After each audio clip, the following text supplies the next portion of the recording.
to break the wheel. Episode 1, Season 8, Review. Cheers, Del. Cheers to the season. Arya's there, and they're in Winterfell. And you're seeing the Unsullied show up. That was pretty cool. I was bummed that Grey Worm didn't talk and the girl. Yeah. They just banged. Yeah, They fucked.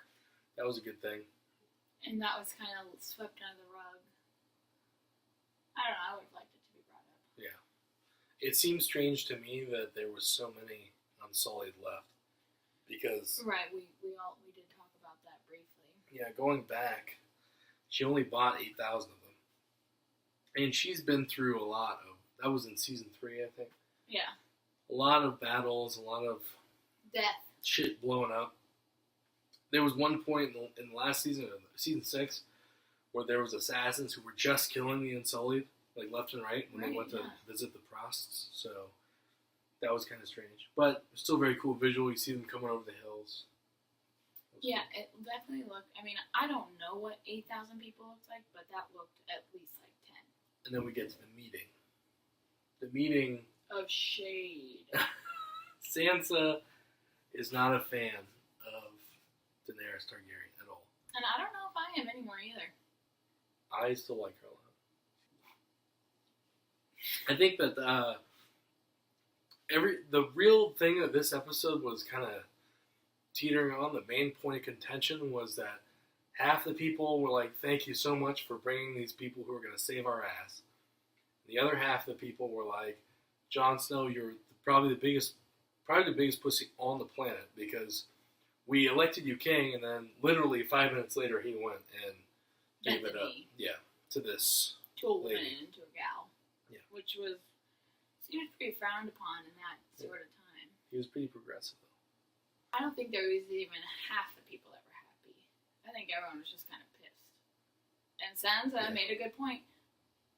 How are they going to feed the fucking dragons? Unsullied guy's like, only 12 sheep and 8 goats. And she's like, fuck. Arya doesn't really seem to me like... She didn't seem all that pissed. She was just like, well, we're here, let's just do it. But she did when she's talking with Jon. She's like, Sansa's the smartest person I know. She's defending her family, and so am I. Which is dumb, because Sansa's a moron. But, like, Littlefinger was clever. Yeah. And he got smoked in the end. And it's like, even if you don't like Daenerys, like, you don't have to be a total bitch to her, because she does still have a bunch of dragons and stuff. Yeah, I remember she has 2 dragons. She was kind of just openly throwing shit at her in front of the entire army. Mm. Tyrion's briefly reunited with Daenerys. Or not with Daenerys, but with Sansa. It was good. Like, they didn't hate each other. It was kind of like in the last season when the Hound meets up with Brienne of Tarth again. And they don't hate each other. He's just like, how's Arya doing? Oh, well, whatever. Yeah. And they're just talking, it's like they forgave each other. Because Tyrion really didn't do anything wrong to Sansa. I mean... No, he treated her well and he helped her as best he could. Yeah, he was as much a victim in that whole situation as she was. But Sansa I like this where Sansa makes the point of, and you believed Cersei when she said she's going to bring the army? Because we know, as the Watchers, that she's not bringing the army. She's going to kill everybody. Yeah, she's full of dump. Yeah. And Tyrion seemingly believes her, truly. So it's hard to say what will happen. Because how can Tyrion be that dumb? It's his sister that he knows so well. But that's what I think was hinging on this whole thing of, like, I think that he promised her, in exchange for her old bullshit, that whatever demon is growing inside of her is going to get... So... Whatever she's pregnant with, lady or boy, is going to be able to rule because they think... I think what's been implied the whole time is that Daenerys is unable to bear children. Mm-hmm. And so... She believes it. Yeah, and so if she doesn't have anything to go on, then, Cersei's child will go and become the protege. I guess it's sort of like a thing where, like, he really doesn't like Cersei. So... if their child could be born and raised under the tutelage of especially Jon Snow and Daenerys, then they'll probably grow up to be pretty cool. I don't think he's jealous. He does. All he wants is to be loved. I think he's still hung up on that Shay. slut that he killed in King's Landing. That shit was dope, though, Yeah, he dude. smoked her. Oh, God, I just remembered that. When they show Bronn shows up very briefly for just a second in the episode. And for no real purpose. Well, I mean, they're setting up, because he's been the ultimate triple crosser, aside from Littlefinger, except that Bronn's up front about it. Bronn literally will say, there's 3 people here, whichever one can pay me the most, I'll do it. Yeah. And that's gone to, it was Catelyn Stark in the beginning, then it was Tyrion, then it was Jaime, then it was Cersei, then it was Jaime again, and now apparently it's Cersei again. And she's going to pay him to smoke. The brothers. Yeah. If Jaime or Tyrion lives, they're dead. Which creates a conflict for Bronn, because Bronn stood up for Tyrion before there was money. Mm-hmm. Oh, yeah. You know? Bronn saved Tyrion's life in the moon hole. Moon door incident. So I'm hoping that he's kind of being undercover right now. Yeah. But he gets interrupted. And then there's that really greasy part where one of them walks up to Qyburn and is like, I've got a thing for older men. And he just, like, stares at her as she walks out, and he's like... Yeah. That was pretty dope. The reunions, a lot of reunions of characters. How many can we count? We got Arya and Jon Snow, Bran and Jon Snow. Yeah. Tyrion and Sansa. Yeah. The redheaded guy and the eyeball guy with Ed at the wall. Yeah. They reunion. So it was safety. That was a mini reunion. Right, there wasn't a great length of time apart, but they went through some shit. Yeah. Gendry and Arya. Gendry and Arya. The Hound and Arya, which was kind of fucked. I didn't like that scene. He called her a cold bitch, which she is. She's still a child. You forget. Yeah, we forget this. I guess he called her a cunt in the 4th season, so that's kind of... Yeah, the Hound never had cared for her. Oh, Sam and John. Oh, yeah. They met up again, which kind of... That dovetailed sort of into our thing. And Jorah. So Jorah, Sam. Jorah brings Daenerys to meet Samwell Tarly to thank him. And basically, he's got carte blanche. He's got a blank check because he saved the queen's like best bro. Yeah. And so she's like, "I'll give you anything you want, dude. I'm gonna once I become queen, the Citadel's fucked. I'll be your boy, or you'll be my boy. You'll be the dude of Citadel. Yeah, top dog. And because you saved this guy, and then he's like, "Oh well, will you just pardon me? I took a couple books, and I took my dad's sword. I mean, he'll be wanting it back." And then the scene just... She clicks. She makes the Tarly connection. It's really it's greasy. Like, oh, you don't want to know what I did to your dad and brother, dude. Yeah, it was greasy. And it's hilarious, too, because he doesn't really give a shit about the dad, because dad was such a prick. He's like, "Oh, well, dad's gone. Well, I mean, we can wash our hands of this. I'll be home soon. I'll meet my brother and we'll have dinner." And she's like... About that. She's like, "Your brother, I also sent him straight to hell." And that's when he, that actually was kind of sad. He gets really jowly. They talked about his acting in the after episodes. I didn't really like his acting in that scene. I don't know. What did you think of it? I thought that I did see the change between how he was talking about his dad. Yeah. But I mean, also, you got to think about his brother didn't really do dick for him either, because his brother might not have been an asshole to him, but his brother never stood up for him either. So, I don't know. I think maybe it was just kind of like a lot of emotions. And I felt like he was an actor trying too hard to make himself cry. And then that dovetails into he meets up with Jon Snow in the crypt, and they have a very heartfelt reunion until Sam brings up, he's like, "She killed before her brother," and Jon Snow's like, "Hey, baby, it's war." Jon Snow didn't really give a shit. That's show business. He was like, "Dude, sometimes you gotta get cut and eat butt." I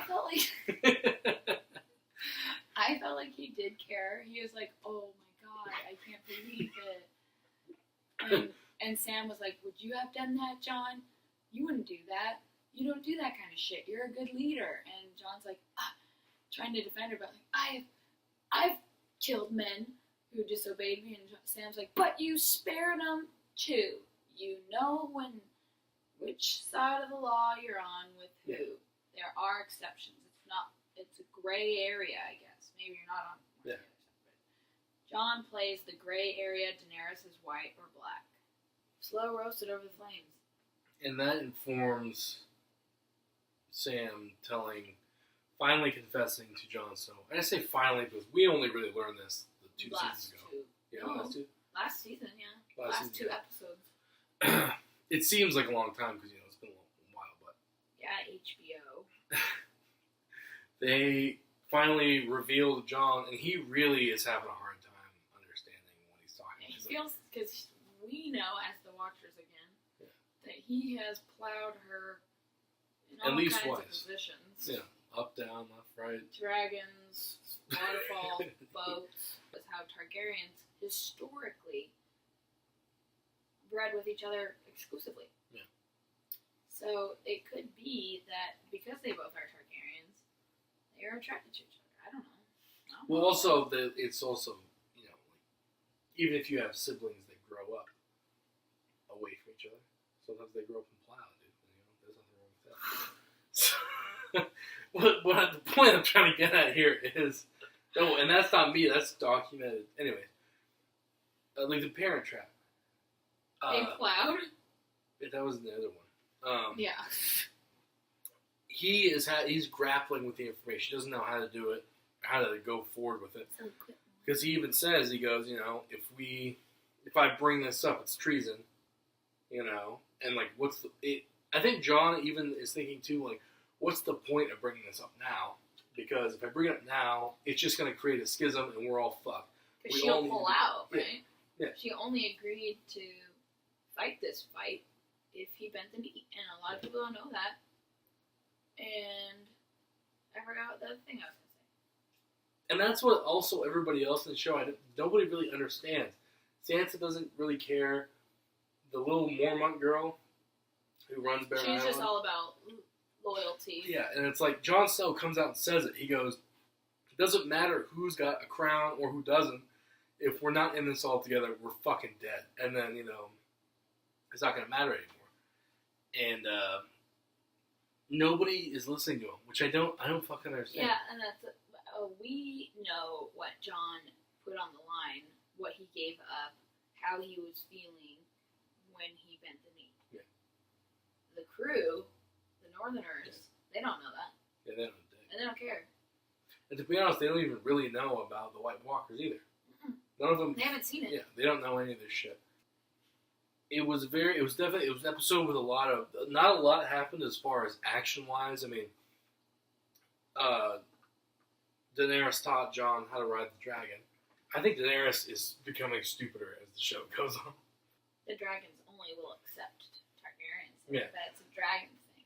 Yeah, and then last season, the big one, Drogon, almost already kind of did, because, Jon Snow, almost touches it and then it flies away. And then this one, he goes to, screw his aunt, and he just kind of looks, and the dragon's like... So, it was a very strange situation.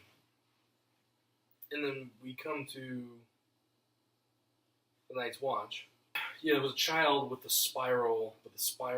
White Walker spiral, and it's made out of, gut and, limbs. It was just fucking... That was a really, really scary time for me, to be honest with you. First time that you jumped, you were like, whoa! Just have to hope the Night King doesn't come. Well, I think I was like... So at least we have confirmation that Tormund, Beric, and Ed are all alive. All the main guys crew. Yeah, the crew squad. And then they had 6 or 7 guys with them. And then they're going to try to ride around and get to Winterfell before the Night's Game. But, the timeline's really truncated right now, dude. It's they're... Not only did they destroy the wall, they're through the last hearth, and, Winterfell is, right here, and they're, right here. I'm thinking the next episode, definitely they're going to It's show gonna be up. huge. Yeah, it's going to be a Battle real of boss show. some- 'cause, I mean, all in this season, we have to have the Battle of the White Walkers be resolved, and then the Battle of the Game of Thrones. Everybody else. The final reveal, though, which was the final reunion, which we also kind of barely touched on, was at the very end. Everything's kind of seems like it's wrapping up. It's like, okay, they really threw all these big moments at us. How can they kind of wrap this up? And fucking Prince Charming, Right. Jamie Lannister. The Kingslayer. Oh yeah, sister banger. And he gets off. He's like, "So this is Winterfell." And then he looks. He's like, because Bran is right there, and Bran's looking at him with that like weird, like I just smoked DMT look on his face, like. And he's like, "Oh shit!" And then earlier, of course, he was like, "I'm waiting for an old friend." old friend. And now Cersei's gonna have him killed. I think that this episode was a really good opener. Mhm. And I think the stakes are only going to rise from here. They did a lot to do some setups. They're setting up for the rest of the season. Who do you want to win the Game of Thrones? I want Jon Snow to win, I guess. But at the same time, Jon Snow doesn't want to be a king. So I want Jon Snow to win, but I want him to have Tyrion as his hand. So that Tyrion is kind of, he lets Tyrion take care of business. And then he kind of just shows up now and then. Interesting. I think I also want Jon Snow to win, because I mean, really, the choices are only Daenerys, Jon Snow, and Cersei, right? What would you give, like a 1 out of 10 of the episode? I think an 8 for overall episode, but I'd say a 10 for season opener. 9. I could use a little more drama, a little more juice. Yeah, I think that I would probably give it a 9 for overall and a 9 for opener, because I think a lot of the payoffs, a lot of the setups in the show were also payoffs, like them meeting up and stuff. It was full of people meeting up again. So yeah, I think it was pretty tasty. Well, cheers to the next episode.